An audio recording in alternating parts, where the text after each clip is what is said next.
As I told you in my story, I grew up in the Philippine Islands, and we had a big farm in the southern part of the Philippines in a province called Cotabato. And it was an orange farm. It was an orange, I guess you might say, plantation. We had 12,000 orange trees. And I just loved going to that place. Every summer we would go to that place.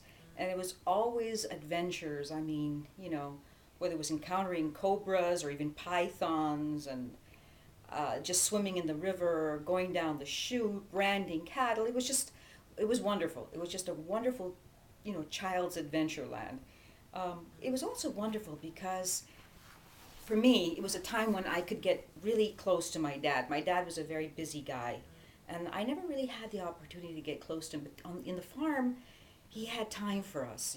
And I remember at nighttime, I would bring my guitar out, I'd sing songs, and he would just love that. And the farm was so special to me because it was the one and only time I ever saw my dad cry, and he cried when I sang the song "Summertime." Well, I was recently looking for over my old journals and diaries, and I found my old diary, and I wrote it out and I printed it, and I have a copy of it, and I called my diary Arabella.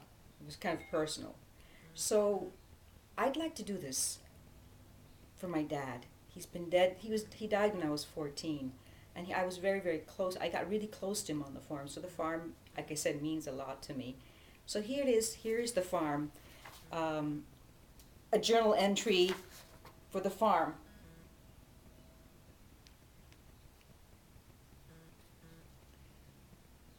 Dear Arabella, we finally arrived at the farm. The journey by ship was pretty uneventful, except for the one evening when we stopped in Zamboanga and a bunch of kids on a boat came and asked for money. Well, this might not have been so unusual, except for the fact that they drove and swam for the coins that we tossed. When we got there, the truck was waiting for us, and we had the usual fights over who got to open the gates that divide the various properties.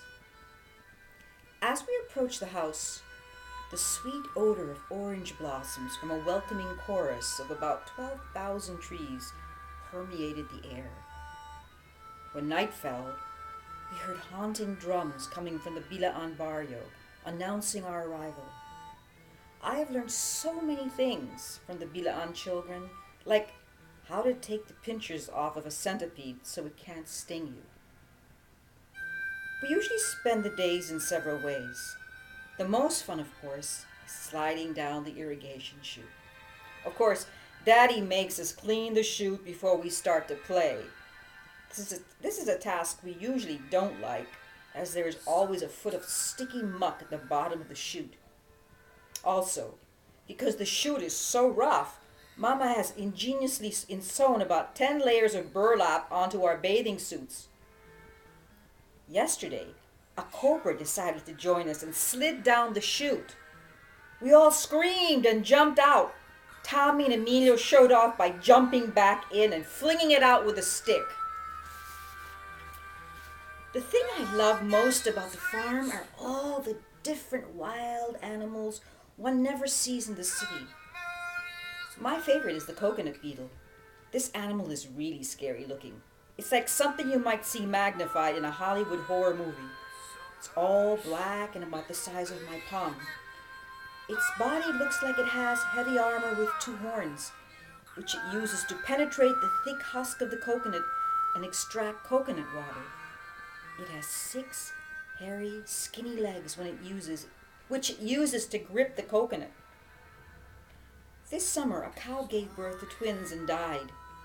Daddy asked me if I would like to take care of them. I have become an expert at mooing and love their long, sandpapered tongues when they lick you. Oh, I almost forgot.